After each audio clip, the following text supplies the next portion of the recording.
Well, hello everyone. It is Mark Holthe, Canadian immigration lawyer, going on another spontaneous live. And the discussion for today, and I guess people are wondering why is Mark going live right now? Well, the discussion for today is exactly this. Why should you even bother applying through Express Entry? Is it even worth trying anymore? That's the topic. And that's what I'm going to be talking about today. And so we will see what you have to say about this, because this is going to be an open mic night. This is an opportunity for people to connect in. And I will even, those of you who are daring, I will have you join me live in this live stream if you so choose. So it's open season. Now, I'm not alone tonight. No, I'm not. My family headed off to Montana. I was going to go myself, but we had a little bit of trouble with a babysitter for our little dog, Simba. And so I'm not alone. So I've set up tonight the Simba cam. How you doing, buddy? How are you doing? He says, I miss my mommy. I am so he says, I'm so lonely here. Oh, yes, he has a whole bunch of entertainment there from his older siblings, my children, and my wife is his favorite person because she gives him all the lovely food that he loves. Anyway, so I'm not alone tonight. I've got Simba, and periodically I'll pop in the Simba cam. Hey, buddy. Yeah. Yeah. There we go. Oh, there we go. He says, what are we doing? Are we doing anything fun tonight? Well, unfortunately, Simba, no, we're not doing too much fun tonight because we're talking about Express Entry. All right, so we'll wait a little bit here for other people to join in because realistically, this was very spontaneous. It's about 10:03 p.m. Mountain Time. I guess it would be about 10:30 a.m. in India, maybe. And over on the far Atlantic province. Oh, did you guys see this? This is what he's doing to me here. He keeps pawing the curtain. Okay. I can work with you. Okay, we'll raise this up a bit. There's not much to see out there, buddy, except me reflecting in the window there. He likes to look out the window.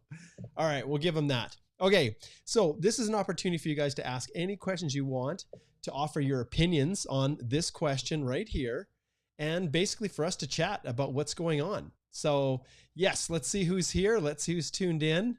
Himanshu, good to see you tuning in on Facebook. It's good morning to you.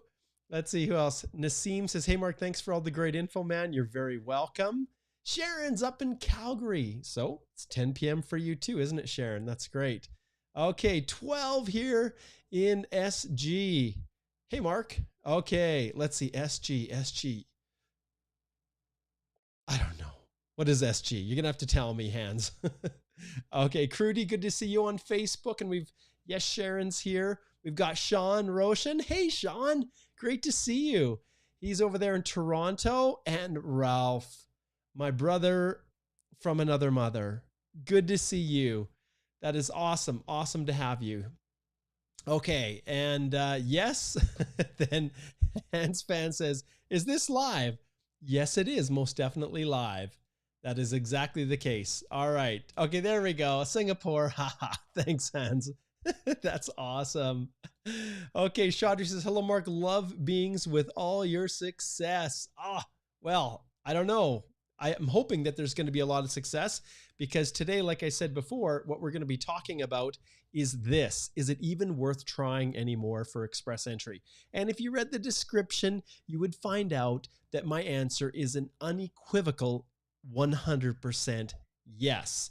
So I want to hear what you guys have to say. And I'm hoping that some of my past Canadian Immigration Institute alumni or past clients will be willing to jump on and share their thoughts right over. Let me see if I can find the right screen right here as my guest to answer this question. What has life in Canada been like for you? Because I want people to have an opportunity to chime in and give real life explanations as to how things are going. So Sean, I can't remember how long it's been since you immigrated. But if there are people out there who are past alumni and past of the Canadian Immigration Institute, one of my courses, or that have been a client, that have landed, are in Canada, I'd love to hear from you now, because I want to share some, I'll even pull you right in as a guest, and we can talk about this together. Okay, Lisa says it is 12:05 a.m. in Trinidad. Thanks for connecting in so late. Okay, and yes, other people are saying SG is Singapore. Thank you. All right. Okay. And I will get to questions. Absolutely, you guys. Okay, let's see who else we have in here. Let's see here. Keith says, hey, Mark, got my PR with the help of your videos and live here. I really appreciate it. Keith, would you be willing to jump on a live with me and share your thoughts on your experience in Canada immigrating? I'd love to hear what you have to say. 360 over there is in Vaughan. Great to see you. And Edwaki says, hey, Mark, awake with you here in Edmonton. Awesome. Very, very cool. All right. Thanks. Samuel says, thanks a lot for all your videos and fantastic advice. You're very, very welcome. And we'll definitely get to those questions, guys. So just hang tight for a second. And Kit says, hello, Mark. Is TR to PR coming out for sure? We shall see. Today's agenda, Encore, is basically to talk about this right here. We're going to talk about the question, is it even worth trying for express entry? And I've got my thoughts, and I'm going to share those with you for sure. But I also want to hear from you guys as well. So that's an integral part of what we're going to be doing tonight. And like I said, my family's off in Montana. I had to stay back and take care of this guy. Hey, Simba? Yeah? Did I have to take care of you? Yes, I did. Yes, I did. So he's up late with me. But I'm not alone, so that's awesome. And so that's what we're going to be talking about. Okay, CTR says, are you not seeing Twitter questions? I don't, actually. I don't see Twitter questions right now. So those of you who are watching on Twitter, if they're not popping up on my feed, then I recommend you slide over to one of the other channels, the Canadian Immigration Institute Facebook page. I'm on LinkedIn. I am here, obviously, YouTube, all of it. Yes, thank you, Andrea. She says, I was watching for Twitter, but I don't think you could read my comments. No. And so I'll definitely have to take a look at that. It's interesting. This software allows me to see comments from all over, but not everybody comes through. Okay, Ralph says, how is Mark and the family? We are doing fantastic. Very, very good. Okay. And Effie says, hey, Mark, strange to see you online this time at 6:08 a.m. Australia or Austria. Thanks for all you do. Awesome. And yeah, this is a little bit of an interesting time. Andrea says, I'd love to join live with you, but everyone's sleeping here, 12 a.m. in Toronto. It is late, isn't it? It is. No, it sure is. Okay, well, let's address this because this is really important. So here's why I brought up this question, you guys. Is it even worth trying anymore? Okay. And people love to do videos on topics that are doom and gloom, that are really quite pessimistic, that focus on the negative. They love that. And for whatever reason, our media eats it up, right? But some of my fellow YouTubers love doing that too because it gets lots of views. So this is why I brought this question up. Let me flip right over here and I'll show you why. It's because of this. So I did a little search, why immigrants leave Canada. And you can see these channels that are way, way more followed than mine, mostly because I just give helpful advice about immigration. I don't spend a lot of time talking about a bunch of other things. And so why are people leaving Canada? The top 10 reasons. Why are so many immigrants leaving? You can see this pattern, right? Untold truth about why people are leaving Canada. Oh, that's my favorite. But hey, it got them 668,000 views. The untold truth. Seriously. Well, they've done it. Why do people leave Canada? You can see these are popular topics. Why I left Canada permanently. Ooh, 10 honest, whatever. I don't know what he's honest about. Top 5 reasons why immigrants leave Canada. You know, you can see these are popular. Canadians are leaving Canada in record numbers. Seriously, record numbers. Okay, well, anyways, so you can see all of these headlines are all about Canada. Oh, I love this one. This is my favorite one. Canada is a terrible country. How to move out. That is awesome. And look what his handle is. Wealthy expat. That's so awesome. So you guys can see this is what I'm facing here. And so I wanted to shed some light on some very, very important realities. And one of those realities is that when a lot of these videos here, were being released. You can see 7 months ago, 5 months ago, 4 months ago, a year ago, 4 weeks ago, 5 months, 7 months. Okay. Part of the reason that everybody is doom and gloom is we're just climbing out of a pandemic, right? And so a lot of the negative feelings that people have are attributed to the horrific circumstances that people went through, their lives in limbo, everything that's happened as a result of the pandemic. So I don't blame them, lots of people. But I can tell you, if you look at Canada and you compare it to other countries, I can't imagine anywhere someone was living as a temporary resident in Canada, or even a new immigrant, would ultimately have a lot of success settling in Canada and integrating. It was just really, really a tough time. So I don't blame a lot of these YouTubers for trying to get views. I'm sure with 1 million views, they probably got a lot of traction from advertising spends. But anyways, I think this couple, from what I understand, you guys know them probably better than me, but I think they've only been in Canada for about 4 years. So the vast majority of their time in Canada has been in a lot of tough times. And even with 2019, 2018, we were still in a recession period. And one of the things that really drives recession is employment, unemployment. And if there are not a lot of jobs for new people coming in and you're an immigrant, then it's going to be tough for you. So that's what we're dealing with. So I thought it would be great just to get your thoughts on this. So just post. I want you guys to post. Is it even worth trying anymore? What do you think? I've got a special guest that's going to be joining me, and he's going to offer some of his most his most recent comments on the topic. He's someone who's got some authority, and I can't wait to invite him and have him join us in just a little bit. But those of you who are tuning in, let's see what some of our comments are, okay? Because I want you guys to answer that question. Let's see here what we've got here. Okay, so here Himanshu says, without a post-grad degree and French language, a score of 500 plus is difficult for most EE aspirants. Absolutely. That's a great place to start off, Himanshu. And if we go back here to the rounds of invitations right here, and I'll just slide over to my screen and we pull them up and we look at where things were at right before the last draw, which you can see was 3,250 just 3 days ago. And it was sitting at 510. If we look at the pool where it is, so we know that 3,250 were pulled out before this, like after this figure was rendered. So there's probably about half of those there. There's probably still another 3,000 that are in this range, and it's going to be the very, very low range. It's possible there's an outside shot if they did a larger draw, maybe about 4,000 that potentially they could dip down right around 500, maybe even creep lower, but probably it's still going to be above 5 in the next draw that they have. So there's a very, very high human capital pool here. And so when Himanshu says without a post-grad degree, which basically means you're going to earn either 15 or 30 more points. And that reminds me, I just did a little short, which I'm experimenting with shorts on the YouTube channel.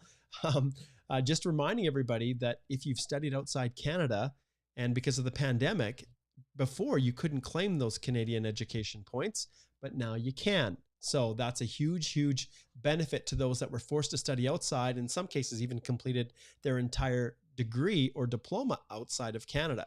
So score of 500 plus is super hard without French or that degree. And in fact, why is it so high? Well, realistically, we're sitting way up here in the 500s, largely because of those extra 40 points if you're single, or 35 points if you're married, for 1 year of Canadian work experience. And then you add on, for most people, probably 2 years of Canadian work experience while they were waiting for the CEC draws to resume, or in the case of these ones, the no program specified draws that have been really, really high. So you're right. You're absolutely right, Himanshu. Canadian work experience, international studies absolutely result in higher CRS scores, which are driving them up. And there's a ton of international students, right? So that's a fantastic comment, a great, great start for us. Okay. All right. So let's get some other comments. I will pull up some questions. Okay. So CTR says, Question about CEC. I had to spend a couple of months in India during my first year CEC due to birth of my child. I was on leave plus work from home. Will this be considered for CEC? No, it won't. So any work that you've actually done outside of Canada, even if it's for a Canadian company, doesn't count.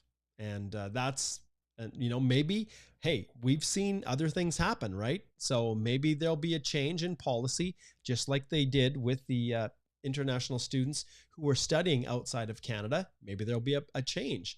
But at this stage, the answer, unfortunately, is no. Okay. Next question here. Massine says, I received an invitation to submit an application for permanent residence. My question is, if I'm selected through Express Entry, FSW, can I go with it while CSQ isn't issued yet? Okay, so understand, so Express Entry, FSW, is not, the Quebec does not participate in that program. It's unrelated. In fact, if you are living Express Entry federal skilled worker, even in that program, you have to demonstrate an intention to reside outside the province of Quebec. So the whole CSQ that intertwines with immigration, the Quebec-based immigration program, it just doesn't work. So you've got other issues, my friend, than the whole CSQ business. So understand, I don't want you to mix any Quebec-based immigration programs, but the federal Express Entry federal skilled worker, that is outside of the Quebec immigration program. And if you are currently living in Quebec and intend to reside there, you will not get your application approved because you have to demonstrate an intention to reside outside. Okay, I can't help this. This is what I'm dealing with. Is that sucker cute or what? Look at that guy. He is all tuckered out. He has had just the hardest day, haven't you, buddy? He just had such a hard day without his mommy. That's what makes me happy, Mr. Simba. Okay, let's keep zipping through here. So hopefully that helped Massine. And I'll also point out for a lot of you, I think you already know, whoops, I'm clicking on the wrong ones here. I think a lot of you know that, I've got too many things going on here. Let's see, what am I looking for? I am looking for, this is actually quite interesting. I've got a whole bunch of different, oh, there, it's right there. I've got a lot of different overlays here. So one thing I want to tell, and especially back to the last comment that we had from Mosine. Wow, I put it out there to make it easy to find. I couldn't find it. When you run into situations like this, you really need to get some legal advice, because if you have received an invitation to apply for Express Entry and you live in Quebec, there's issues. Right immediately before the pandemic, I think it was 2019, I flew out to Quebec to do a presentation to ACADI, the Quebec Immigration Lawyer Association, and it was specifically on this issue of Express Entry. And so when I think about just the impact of what that will have on you and your situation, you have to be super, super careful. Okay. So, but yeah, go to our website. You can book a consultation and we would be happy to help you out and give you a little bit more direction. Oh, all right. Well, hey, there we go. Look at this. Okay. I've got too many things going on once again. Here's the follow-up. So Mosine says, I received an invitation from Quebec, to be specific. Okay. So that, my friend, is actually outside of my purview. So when it comes to any Quebec-based immigration, I refer those matters to my colleagues in Quebec. So that if you want a referral, just let me know. But I recommend that you do seek assistance from a Quebec-based immigration lawyer. All right. Next one here. Okay, Gunner Boy. Yes, indeed, Gunner Boy. It's past midnight here in Waterloo. My CRS score is 507 and waiting for an invite next round. Fingers crossed, my friend. Fingers crossed. Okay, so Andreas says, I do think it's worth trying. I think it will eventually go down. And do you know what, Andrea? I think so too.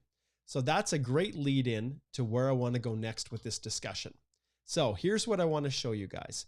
I am going to pull up something that, oh, not that one. These ones right here. These are the speaking notes from the Honorable Sean Fraser, Minister of Immigration. Announcement on upcoming changes related to Express Entry and opportunities for international graduates. So this was actually given on April the 22nd, 2022. And so what I want to do is, and I had to work hard to make this happen. I had to work really, really hard, but I wanted to invite a very special guest to join me. So without further ado, welcome Minister Fraser. It's great to have you here. Thanks, Mark. It's awesome being here. Okay, maybe his voice isn't quite that high. But we're going to invite Minister Fraser to pull out just a few little excerpts from his message right here. He's going to join us, and we're going to pull out just a few messages. And so he's pulled them out, he's given them to me, and he asked me to share them. So first message is this one, you guys. He says, we've now seen 115%. Now remember this, if we go back here, this is April the 22nd, 2022. We are now into September. So he says, we've now seen 115% of the jobs that were lost during the pandemic returned. And remember, all of those, to a large extent, all of these people who are really, and in fairness, people are just talking about it. I know this couple are not, they're not encouraging people to leave at all, but it's a sexy kind of topic that gets people clicking, right? That's what it is. But a lot of these people, the untold truth, it's really, really, really specific to people and their own unique experiences. But that's actually quite hilarious. They're a little crying, whatever it gets to, people to click. Obviously 635,000 people clicked. I actually didn't click, you guys. So I don't even know what the title, I'm just going with the titles, not the topics. But okay, so here's what Minister Fraser has to say. So he says, our GDP has exceeded pre-pandemic levels, and as of the most recent labor force survey just a few weeks ago, we can now say proudly Canada's unemployment rate is not just the lowest since the beginning of the pandemic, but it's at the lowest rate it's been at since we started keeping track of those statistics in 1976. So what does that mean, you guys? What does this mean right here? It means that, yes, Canadian work experience is important. And yes, it can get you extra points. And maybe that's one of the things driving up the actual, the actual CRS scores is that Canadian work experience. But if you're outside of Canada, what that means is there are more and more opportunities to come on a temporary work permit, gain those points, and get right into the mix. Before, people had their only option was international studies, to come and study. And the refusal rates are high. They're really high. And if you're older, more experienced candidate, you don't have enough CRS points, but you have experience that Canadian employers want. And so when I look back to these videos here, why so many people are leaving, the untold truth, all this kind of stuff, to a large extent, the trouble people are having when they come is that they lack Canadian work experience. And it's a reality. If I was to go to a different country and I was to just try to get a job in whatever industry there, yes, maybe some of my credentials might be useful, but to a large extent, having local work experience is really valuable when it comes to working your way up the chain. And don't get me wrong, English language is just as important. But what the minister is saying here in his comment is that before, when unemployment rates were high, there were fewer opportunities for immigrants. But now they are as low as they have ever been. And that was, like I said, that was back in April. So let's just take a look at these rates. And so we're going to go back, and I know this is kind of hard to see. Let's see if I can enlarge this a little bit. Oh, I can build it up a little bit bigger. Maybe one more. Let's see. Oh, yes. Okay. So these figures here, you can see, are back to 2018. So yes, we can look further, but here's what I want to show you with this. Okay. So 6% unemployment here back in 2018. And these figures, although they don't seem high, the difference between 6 and 5 or whatever it is, doesn't seem like a big gap. It actually really is in the labor market. So if you look back to January 2018, and then right here, January 2020, 5.6, 5.7 in February, and then we hit the pandemic. And it jumped all the way up to 13.4. And that was in the beginning of 2020. So a lot of these folks that are doing the videos were right, or at least identifying why people are leaving. This was right in the midst of the worst of worst. And yes, there are a lot of other factors, and I don't want to oversimplify it. But look what has happened. down, down, down to the point where in July, it was 4.9, which it had not been, just like the minister said, it had not been that low since pre-pandemic levels. And even then, the lowest that it had been since like 1977, I think is what he said. And if you go back here and you look at these, February, he had a dip right there, July 2018. And then if we look here at what the minister was talking about, he's talking about the fact that it was dropping down to 5.2, 5.1, and all the way down to 4.9. Now, with that being said, if you look here, right now, currently around August, it was 5.4. But personally, I don't give that too much stock just because a lot of full-time students go back to school and then their status is unemployed. And so it does affect the unemployment statistics that we have here when students leave full-time jobs and go back to school. I don't know exactly how they account for it, but I know that has a little bit of a role. Okay, so that was the first thing that Minister Fraser said.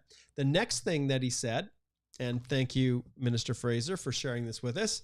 He says, as Canada continues to recover from the pandemic, and listen to this, you guys, employers and businesses are actively looking to fill hundreds of thousands of vacant positions. Where? In all sectors across the country. I can't walk down, he says, Main Street of any community I visit without finding a help wanted sign in the window. Now, those stores that he's looking at are service, and absolutely service industry is one where there are a ton of jobs that are always available. They tend to be the locations where, well, most of you, when you graduate from your studies and you get your postgrad, many of you get your first introduction into the Canadian labor market in the same way that all Canadian young people do. Youth, high school, university grads, it tends to be a lot of service-oriented positions, whether it's food service or just retail or whatever it might be. So that's not uncommon to expect that. That's where my kids would get their first introduction into the labor market. My oldest daughter, she worked in a clothing store. So that's where people start. And when you're coming out of school. And so he says, since the start of the pandemic, newcomers in particular have continued to make immeasurable contributions to our society and to our local economies. And that was the exact reality, wasn't it? So thank you, Minister Fraser. I appreciate you joining us. We'll let you go back. I know it's probably, 1 a.m. there if you're over in Nova Scotia, your hometown. Okay. All right. So there we go. We had a special guest there. And I wanted to share that with you because a lot of people don't understand kind of what's happening. And I'm an employer, right? I am an employer. I have 3 other full-time immigration lawyers that work in our firm. I have other support staff, both inside Canada. I have staff outside Canada as well. And like most employers, it is really, really tough to find good people. And so the opportunities for you are far greater than people, I think, fully appreciate. So let's keep zipping through here and let's see what Samrat says. So Samrat says, I would say, depending on your situation, where you are, what you're doing, and how long can you wait and or how hard you're okay to work for your dream. Most people want the good life without the hard work and dedication. I might be wrong, but I've seen the situation for many. Well, I'm going to give Samrat one of these because that is 100% the case. Sometimes it's just fine and there's no issues. But in other cases, it can be really, really tough for people, even when they're trying their very, very best. Okay. Anchor says, an international student, we need knock B level job minimum. I gave interviews recently and surprisingly, big employers don't even know what is knock code, how to deal with this. Well, the reality is you know what the job is, right? So your job is to determine if that job is a skilled position.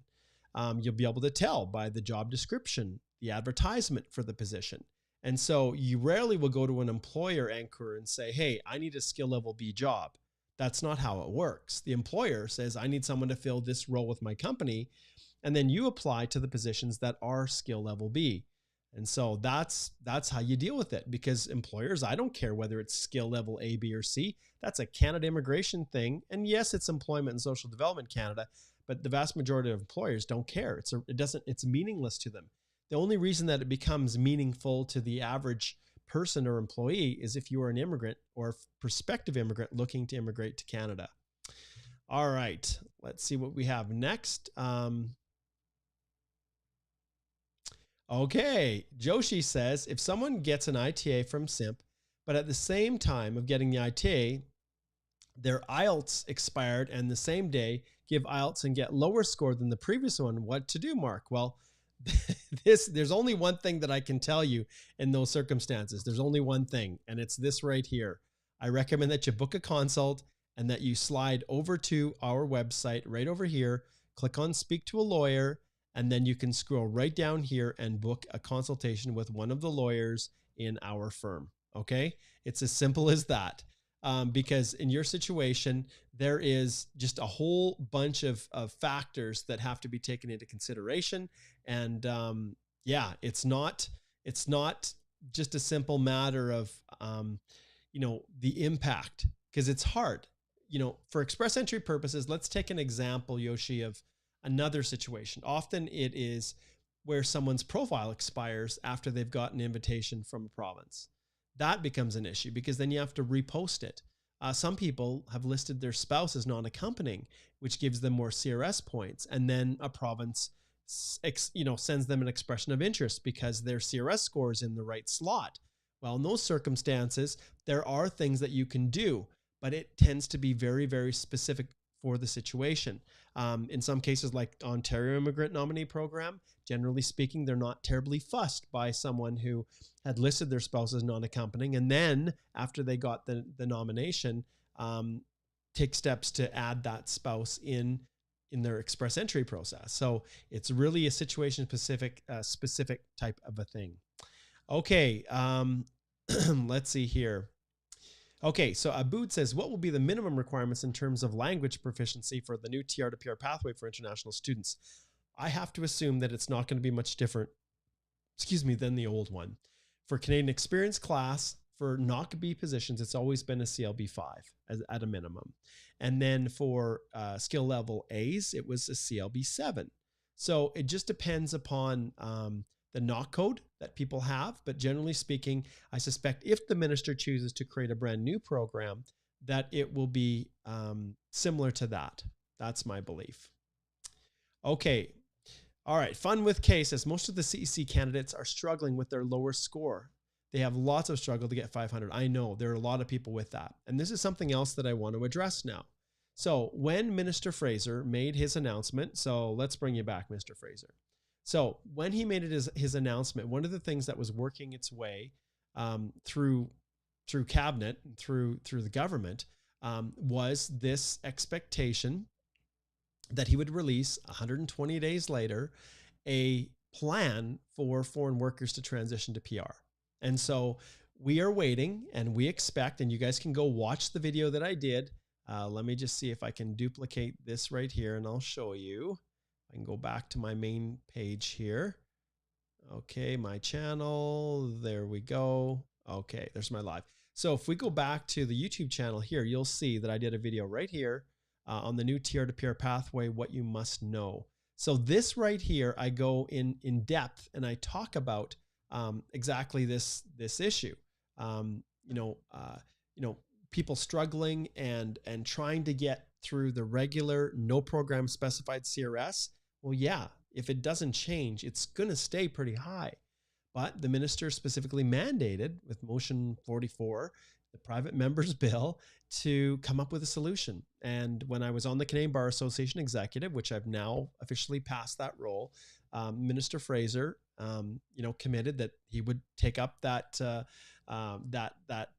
motion. He would accept that and he would move forward and be prepared to table it. So we're waiting for the discussion. And as you followed what I shared in the video, I won't go into a lot of detail here, but if you watch this one of the things I talked about is how that motion is impacting everything and potentially what it will look like. And also when we should expect to see at least some information about it, but by no means will September the 20th, that's the magic day. I can't see any world where the minister is actually going to roll it out. Maybe he might, but it's all about tabling the plan. So the comprehensive plan. So we'll see how that works. So hang tight. And so will Minister Fraser. Okay. Let's keep zipping down here. Let's see here. Yes, Andrea says there's always a minimum requirement of language. Yes, there always is, because you need to be able to speak English and you need to be able to speak it very well. And if you want those top jobs, that is something that is really, really important. Your ability to communicate in English is so, so important here. And it directly impacts on your ability to get certain positions, how well you write, how well you speak, and when I look at, for example, I'm not even sure, let's see here. Just trying to think. I had some examples. So if you take a look at this, even like it's not easy for people to come to Canada and to have a really high, good command of the English language. So you can see here, not everybody thinks the same. For some people, Canada is one of the best places to work and live. On the other hand, there are a lot of people who can't stand the cold. Believe it or not, Canada is one of the coolest places, and that is one of the top reasons for leaving Canada. If you want to move to another country, you'll have to hire international movers, Canada, to assist you with your move. So you can see here, like, this is pretty well. Maybe they have someone who's helping them to write that explanation, but that's pretty good English. So I have to assume that this couple here is, although maybe they might be struggling with getting the exact jobs that they want, that they are probably doing pretty well, especially when they have over 1 million views on their YouTube videos. So I'm sure the ad revenues are doing quite well for them. At least that's my opinion. All right, let's see what else we got here. And like I said, if anybody wants to join me, I have a spot for you to come join me live right here, and I will pull you right in. And you can talk about what life has been like in Canada for you so far, because I'd love to pull someone in to share some real intel. So if you'd like to do that, that would be fantastic. And just say yes, and I will pull you in. Okay. Okay, let's see here. Oh my goodness, Lawand. No, under any circumstance do I recommend a 1-year program. So 1-year programs are what's going to get you a 1-year post-grad work permit. It's just not enough time. So if anyone out there is thinking about studying in Canada for a 1-year program, don't do it. You need at least a 2-year so you can get the 3-year post-grad and actually get the experience you need to be able to qualify. It's a long-term game. And let's see how my guest is doing here. Oh, he shifted a little bit. He's doing all right. How you doing, Simba? He says, seriously, Mark, when are you going to be finished with this? All right. Reshmi, let's see. I thought we had a super here. I better get to those first here. So, okay. Jevishen says, when will the score be 477? Can you make a prediction? Moreover, do I need proof of funds if I'm working in Canada? So 2 things. So 477, I really don't know if it's ever going to get down to that level if they continue doing no program specified draws. Okay. That's the first thing. But because of what the minister has said, there he is.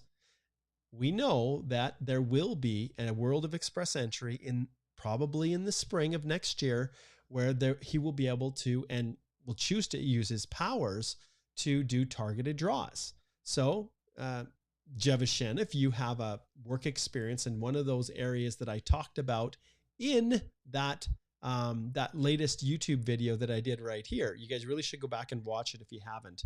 I identified specifically the areas of focus that they had identified for potential occupations. And the minister has the ability to do that. And if he does that, then there's going to be bonus points for people who have that work experience. That will be like super power bonus points that will not, will basically give you an edge to get your invitation to apply because of that work experience.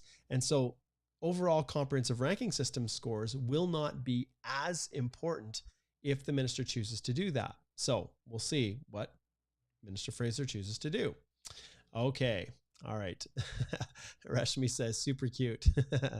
Yes, he is. He's a good boy, Simba is. Aren't you, Simba? Are you a pretty good boy? Are you doing pretty good? You're so patient. Oh, rub a tummy, rub a tummy. Oh, he likes the tummy rubs. Oh, yes. He loves the tummy rubs. Yes, he does. Okay. This is what you get when I'm trying to do a video at 10:41 p.m. Okay. Let's keep zipping down here. Let's get to some more questions. We'll go a little bit longer, and then we'll probably start to shut things down. But if there is anyone who's willing to jump on, then we can go from there.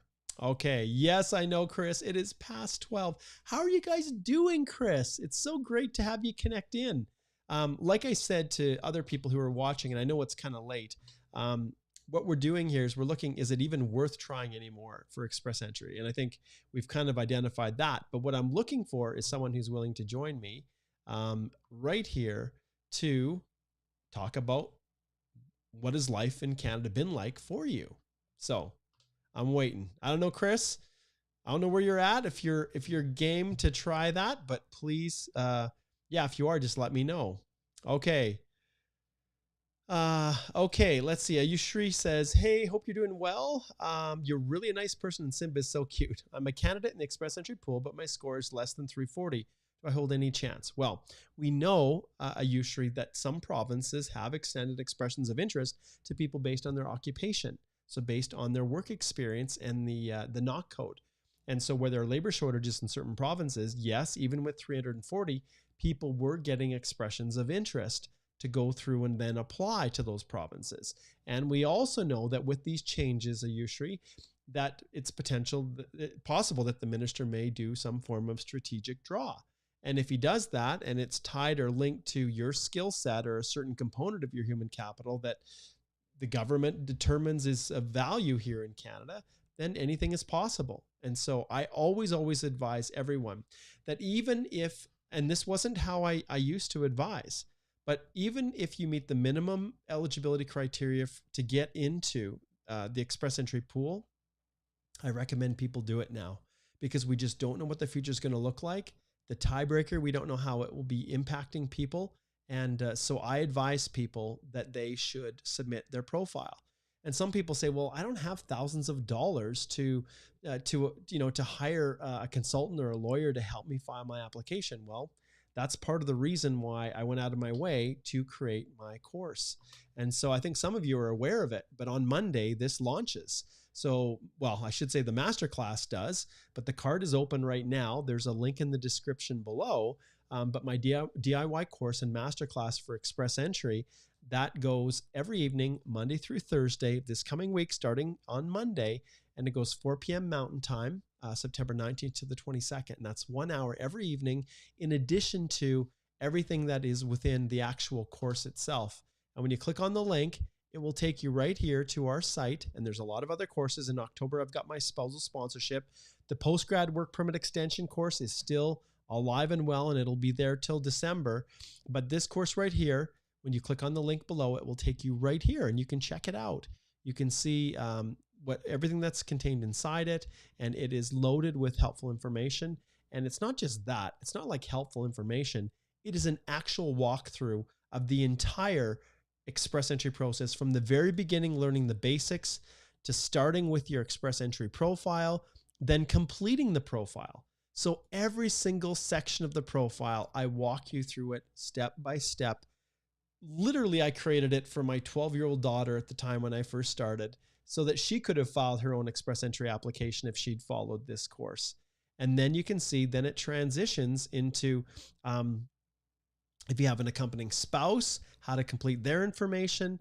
And the same thing for Module 4. Once you get your ITA, I've broken it down into sections for principal applicants, completing the EAPR for accompanying spouses, and even for children. And why did I do that? Because people only need to sit through the videos and watch the videos that relate to their situation. Then there's understanding the document checklist and the broken and stupid one versus the smart one, which can cause people a lot of problems because the dumb checklist doesn't have a place to upload your client information, your letters of explanation. It's a gong show, but if you don't know, it can cause huge problems for you.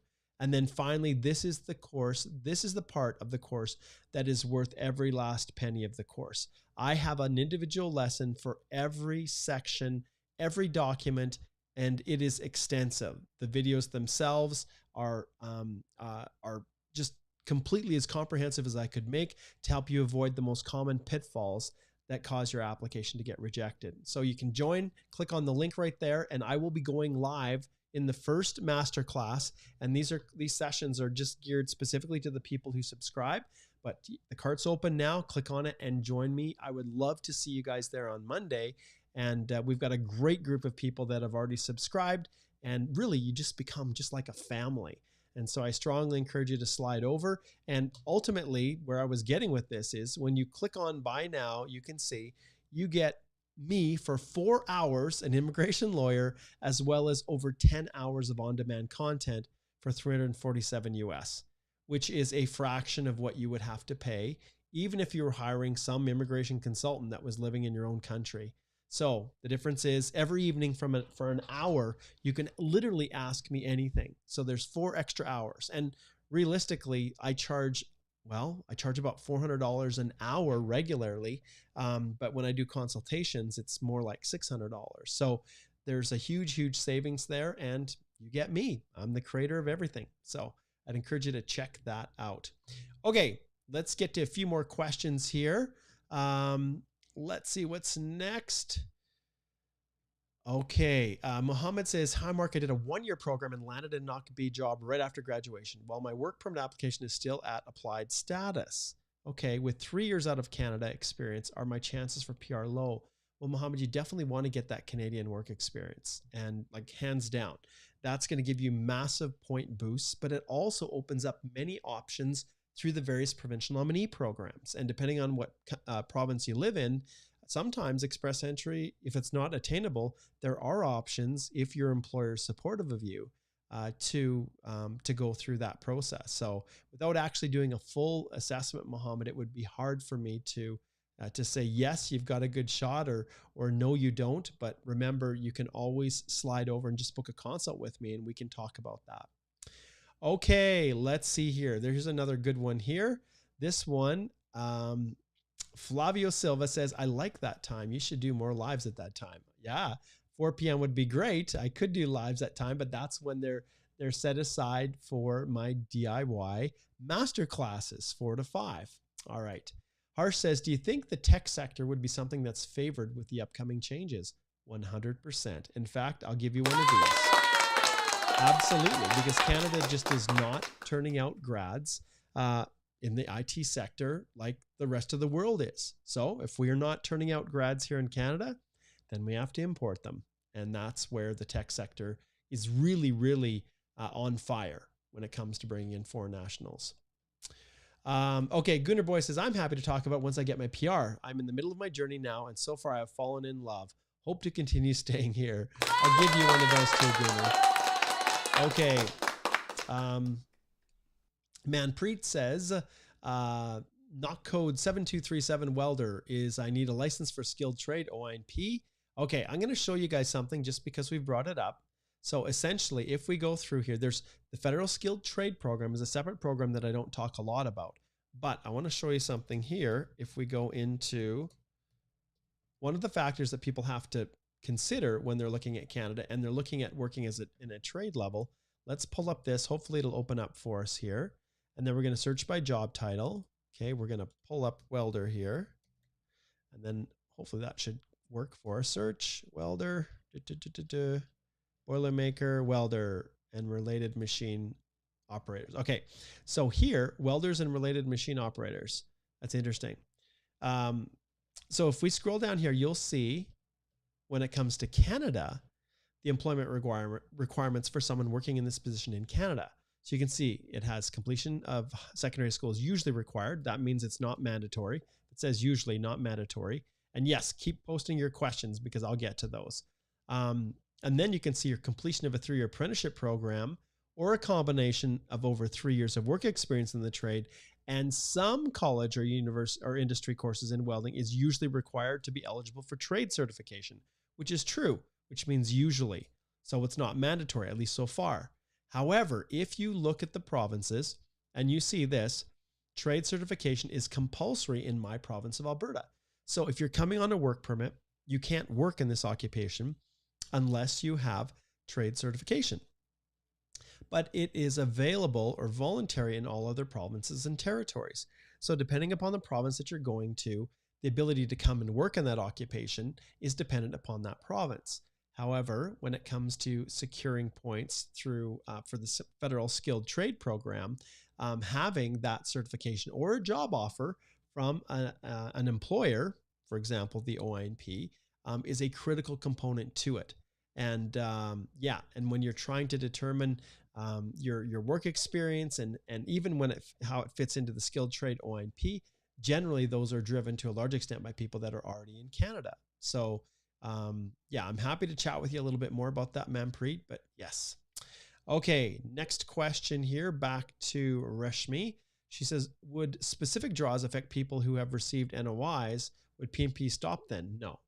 The PNPs, they have their own mandates. And let's face it, think about it this way, if Express Entry, just like that big draw 176, if Express Entry, if the federal government decided to, if they decided to dip their hands into lower skill individuals or more trade level positions or positions like that, well, it would just cause the PNPs not to close off the options, but to expand their programs more broadly, because they will be competing harder for those candidates.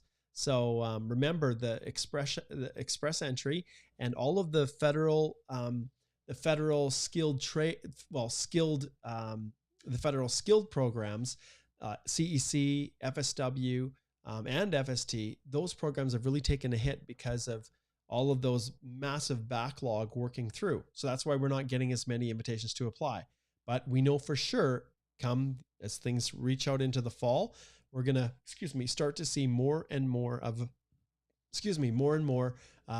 those draws with larger and larger amounts. I need a little drink here.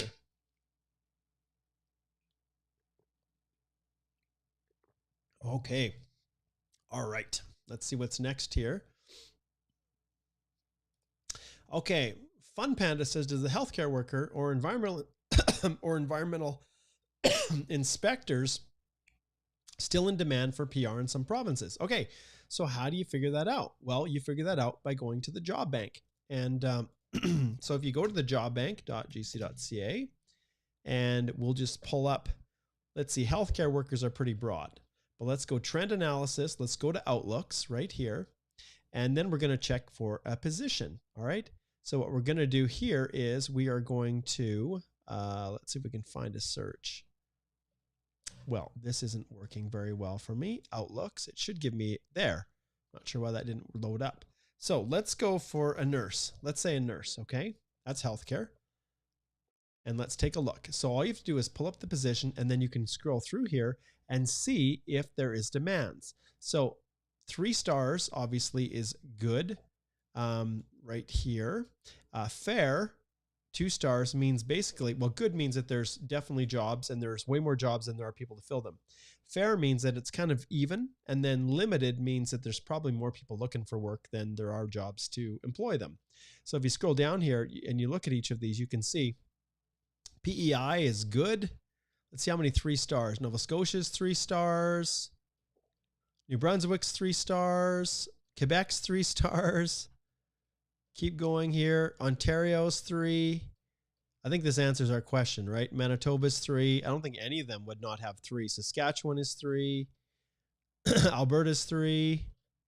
And British Columbia is 3. So I think if we were to search the other occupations, the result would be the same. So check that one out, Fun Panda. Okay, Law and says, can you apply for a new TR to PR while studying your second 1-year course in Canada? I don't know. We will have to see what this guy right here has to say. Minister Fraser, any comments? Silence. All right.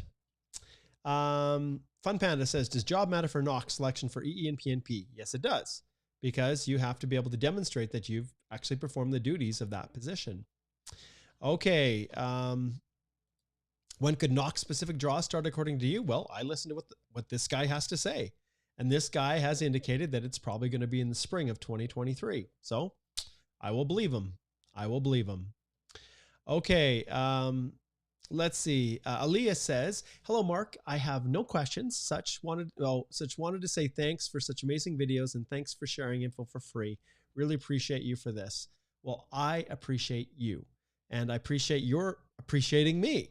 So one of the things I want you guys to understand is that absolutely 100%, I love working with people. So this is something I do free as a way to reach out. I'm located in Lethbridge, Alberta, Canada. The lawyers in my firm, we don't have any big fancy office. We all work out of our homes to keep the costs down. And ultimately, the thing that we love more than anything else, when people are expressing their appreciation and otherwise, and let me just pull this off of here. Let me go back to this one, is that people would recommend their friends to book consultations with us, and that people would choose to come over here and subscribe to my DIY course. And this course in and of itself at $347 US is a pittance compared to what's in there.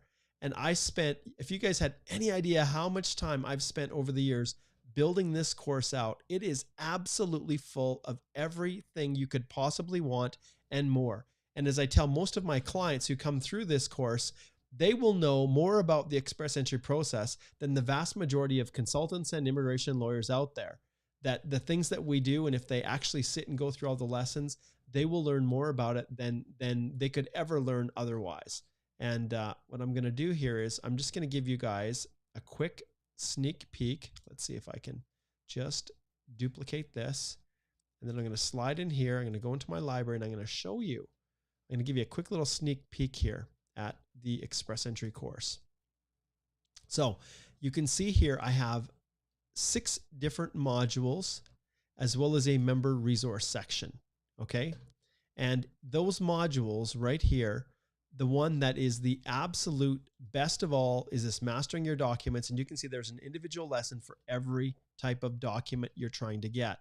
And so if you got questions about records of employment, which is what most people do, you can go here, and the video alone for this is 23 minutes where I talk about the most essential aspects of it. And some people say, well, can't you just tell me quick? Well, I have information here to guide you and walk you through the whole process. I have over, you can see here, 30 sample reference letters, just so that you guys can see that these sample reference letters, it's not so much what they look like, and there's lots of templates out there for free, but it's what is inside them.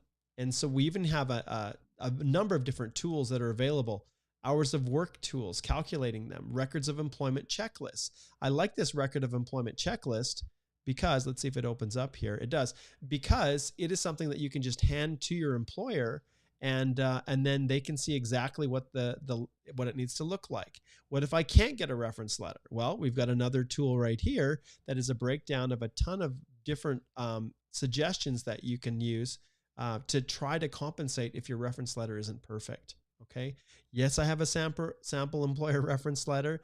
Yes, I have another tool that I use that I have my clients give immigration so that they can see, and we make it as easy as possible for them, that they've chosen the right NOC. And then I have sample, like I said, a sample of how I structure all of my documents. And I think most of you know by now, if you've watched me, that I harp on the fact, and yes, I've got 2 pages here of lessons, the importance of letters of explanation.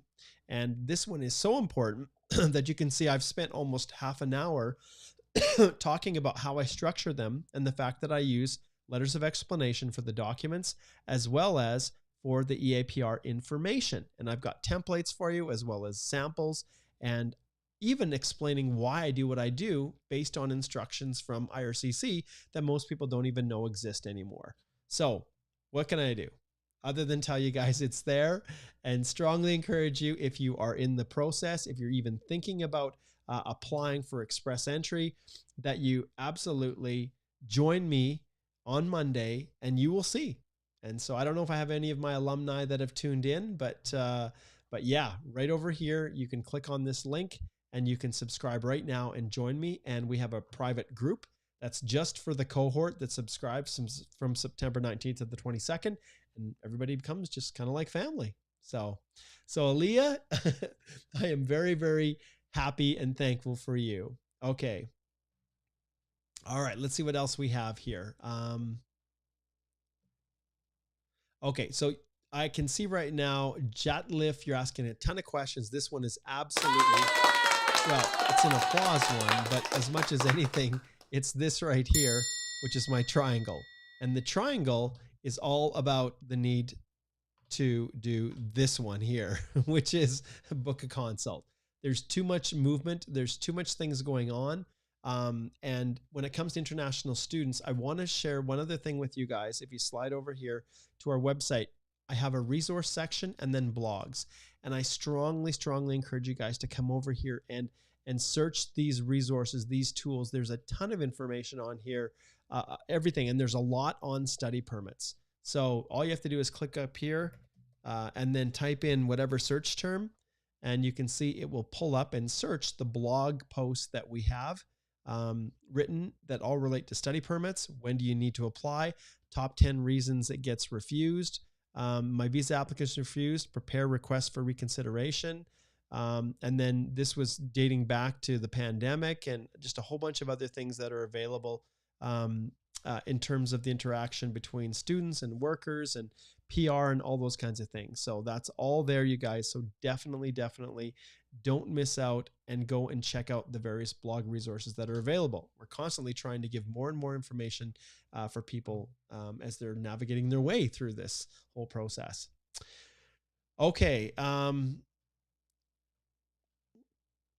Okay, so Reshmi says, if someone got selected under the French stream in PNP, this is something, once again, Reshmi, that I can't answer. So Quebec-based immigration is not something that, and I can see Jatlef is kind of posting a whole bunch of comments here. Okay.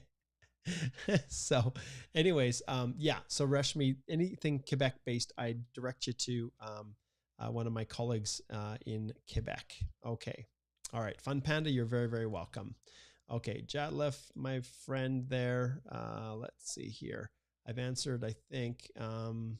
Yeah, I don't know what you're asking there. Okay, Chinton says, "Hey Mark, my CRS points are 500. When should I expect my ITA? Any chance of getting it before November? 500? Or if they're 500 right on, it's possible. Like we're September, we've got another draw in September. November, I think." Maybe at least one more, but it's just hard to say, but you're getting close. Okay.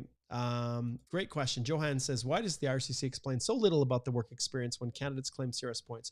Should the 3-year experience in the same knock? Okay, well, look, at their job isn't to make your job easy. They lay it out. And the problem is that on their website, they make it seem like it's so easy, Johan, like so easy.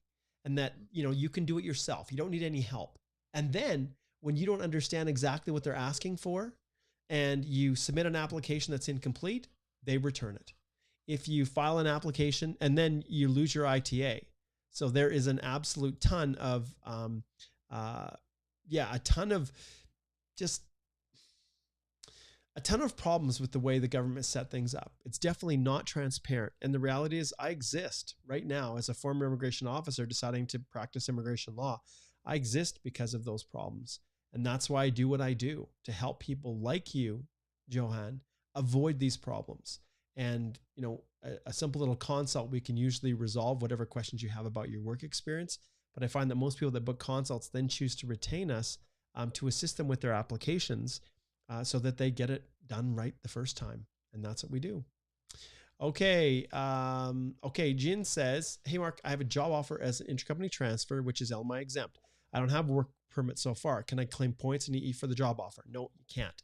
And that's something that I teach in the course. So in my course, one of the things that I talk about in addition to everything else is job offers. And I have a whole section, once again, if we flip back here, on the actual nature of job offers. And your question really comes down to, what is it? It's an offer of employment.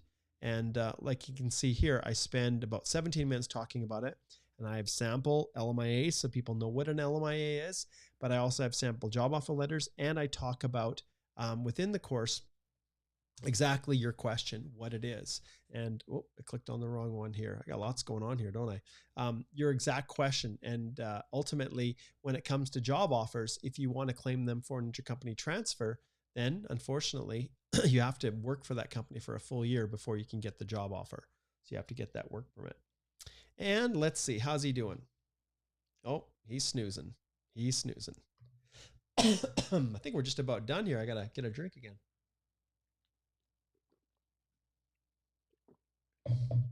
Okay. And I know that I spent a lot of time harping on this course, you guys, but if you could only see how many consultations I have with people who read all the WhatsApp messages, they post all their questions to people, and in the end, they're just given bad advice. And just because someone has done something and got their application approved doesn't mean that the way they did it was correct. Officers are not perfect. And I have lots of consults with people who rely on, free information on the internet, just like this, from less reputable sources who then submit their applications based on that information, then get it rejected. Then they contact me, and then they end up paying probably twice as much as they would otherwise for us to try to fix it, often through not only reconsideration requests, but judicial reviews, leave applications to challenge decisions if they're improper. But in many cases, we can't fix them because the decision was correct in law. So that's why I direct people to click on the link below and join me on Monday, where I can literally spend 4 hours with you in addition to the 10 hours of on-demand content that's in the course.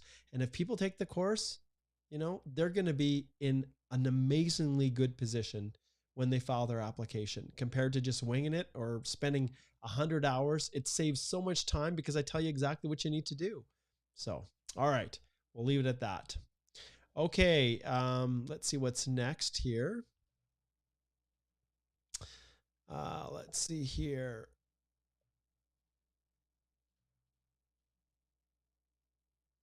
Okay, Nihar says, hello, I want to know, is it necessary to have a postgrad work permit for the new TR to PR pathway? I think it will be focused on work experience. So yes, absolutely. Okay, let's see what's next here. All right, Luwand, you're very, very welcome. Okay.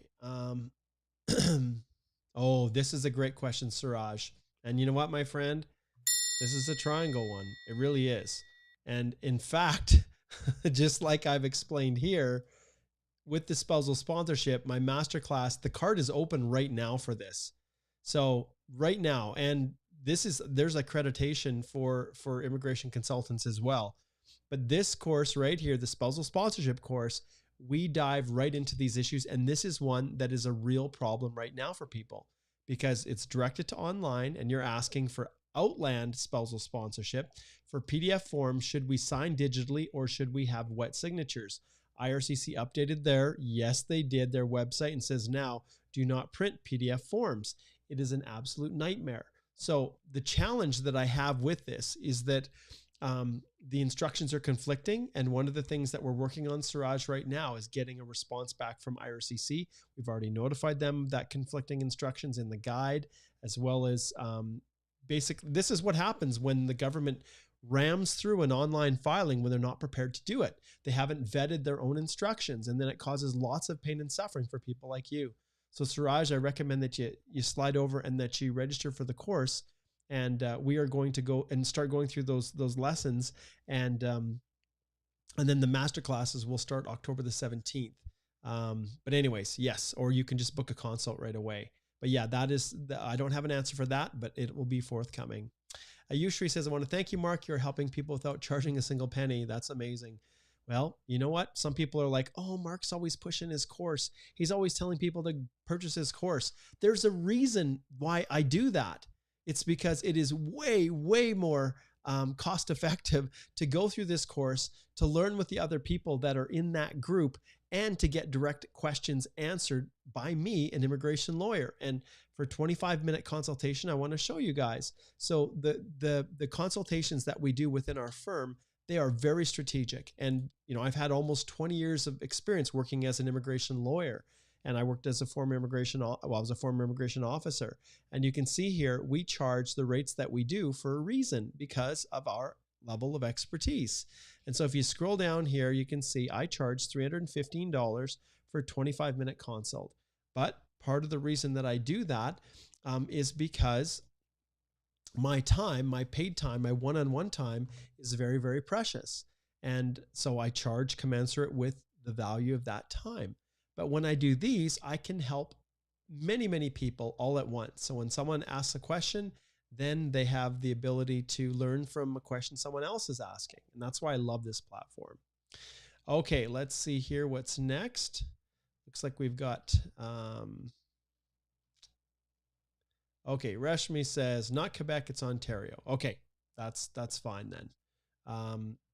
Okay, I was trying to sort out what your question was there, Reshmi. Okay, let's see if we can touch on that. Oh, I see what you're saying. Got selected under the French stream. Okay, in the OINP. Okay, should the French results be valid at the time of the APR? Absolutely. So I always want my language results to be valid. I never want them expired, because remember, when you file, if you're going through any of the programs, you never ever want those results to expire. And when you're going through express entry, if you somehow, because of your language test results expiring, then it could affect your original CRS scores. And if that's the case, then you could lose out on whatever ITA you get based on, you know, the basic entry requirements for getting into the express entry system. You have to meet the eligibility for one of those programs, whether it's CEC or the Federal Skilled Worker Program, in addition to whatever you're doing on the side of the province. So just because this province approves doesn't mean that you have a clear sailing through IRCC. And boy, the consults I've had, there have been so many people that didn't appreciate that and didn't understand it. Okay, we'll answer just a couple more questions and then we will wrap up. I don't think there's any other supers. We've covered those. Let's see here. Let's see, who am I missing? Oh, I've got so many here. I didn't even realize.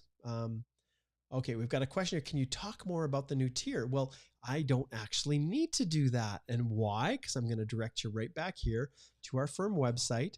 And if you go to resources and you click on blog, and then you search right here, TEER, and we'll just see what comes up here. You'll see new occupation eligibility and tier system for express entry. So there was a detailed blog right here written by Cedric and and Chanel. They both contributed to it. It was updated on August the 2nd, and there is a ton about this, how it works, the occupations, winners and losers. And in addition to that, on our YouTube channel, this one right here, you can probably see Alicia and we talked about tier just 2 days ago.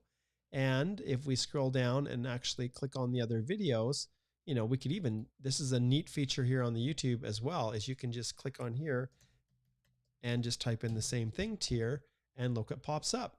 So you can see tier system explained, changes coming to express entry tier. So I recommend that you watch those videos and it will go over it in detail. And make sure that you like and subscribe to the channel. All right. Wait a minute. I think I have one for that. Let's see. Do I have one? Yes, I do. There you go. Subscribe to our YouTube channel. Okay. All right. Let's see here. I think we're going to, I think I'm going to wrap up here, guys. I think I've covered pretty much everything. Let's see. Yes. I think we're going to wrap that up. I know there were some that I didn't get to, but it is getting late and I do need to wrap this up. So just to kind of, I guess, conclude, is it even worth trying? I think you get the picture that yes, it is. And we don't know what's going to happen. We'll see come September the 20th, the impact that for foreign workers in Canada have. But like I said, and as I went through the job market, the unemployment rates, the opportunities, unlike all those YouTube channels that were, you know, focusing on the negatives of the pandemic and why individuals were leaving Canada, which of course through the pandemic, you know, it was miserable. It was miserable for everyone and our country really locked things down. So that was something to take into consideration. But boy, if people are not interested and they want to leave, all the better for you because there will be more opportunities for you who are watching this video. All right, guys, we're going to wrap it up there. Thank you so much for joining me. It was a great live, and I'll be back next Wednesday. Last but not least, subscribe. Come and join me. Trust me, it will be the best decision that you ever made. All right. Take care, everybody. We'll see you again.